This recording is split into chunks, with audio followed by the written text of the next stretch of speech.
Welcome back. I've said in our next clip we are discussing health, and we want to know how the government has tried to improve the health sector in our country. Remember, I'll keep on reminding you the challenges that we had at independence. We talked about illiteracy, diseases, and ignorance.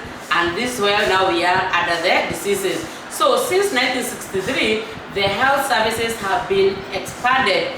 There has been training of personnel, improvement in the quality of healthcare, and many others. So the health service have been provided to rural populations through government effort and private initiative. And this has led to the following. One, it has increased the life expectancy. Before the government had come up with those rural development of healthcare, many children they used to die, or there was high mortality rate when the children are very young because of so many diseases. But now we have dispensaries even in our nearby villages. So it has also led to the drop in infant mortality. It has led to drop in rapid population growth. It has increased the population growth, and the government licensed private medical practices so that they can be able to substitute what the government is offering. Now, the health sector is not without challenges, okay?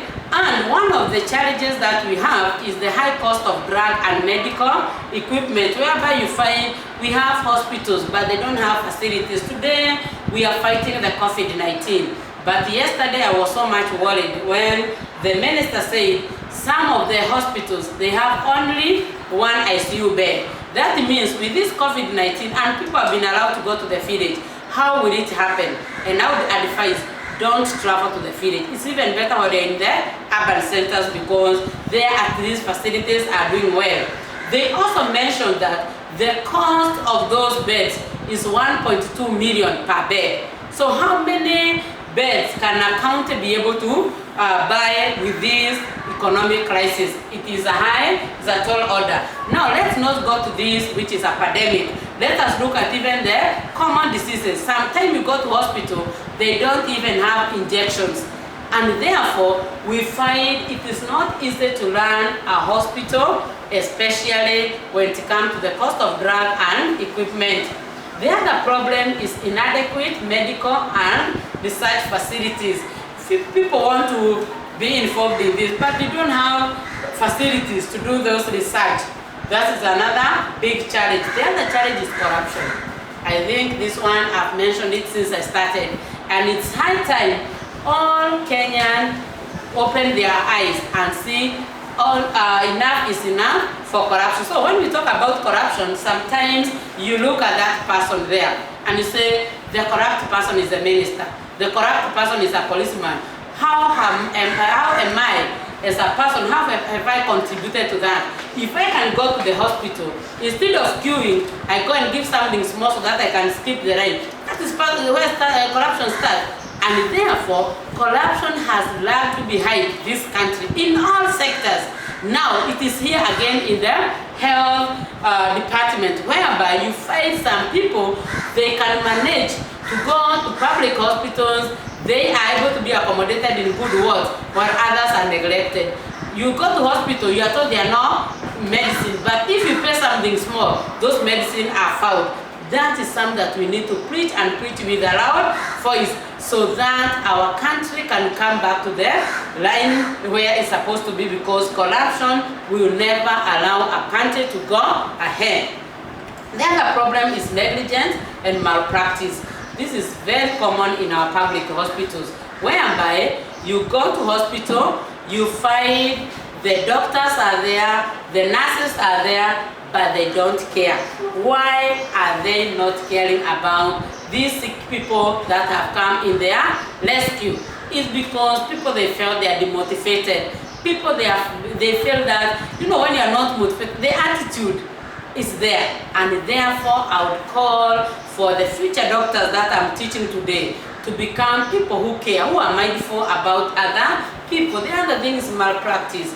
There was a time we used to have doctors, but sometimes we find the doctors who are there, they are quacks. and therefore they don't practice what they are supposed to be practicing. They do the opposite.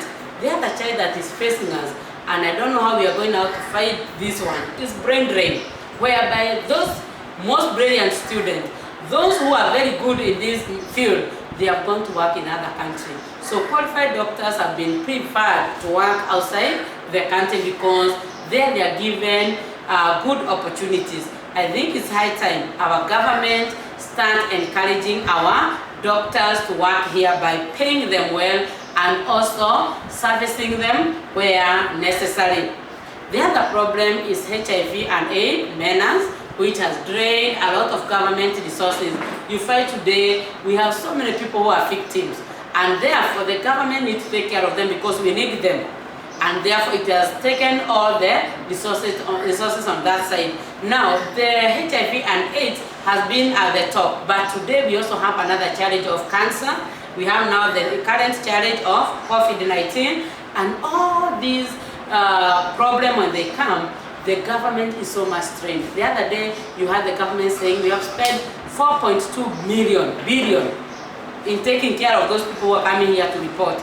That means the country has been taken backward because of that disease with the 4.2 billion. The other problem is environmental pollution and degradation has also increased the health risk, whereby you find areas like Mombasa, we are always talking about diseases that we don't understand, dengue fever, chikungunya, disease infections. Every day when you go to hospital you have infection. Why is the infection there? It's because the environment, it has been polluted.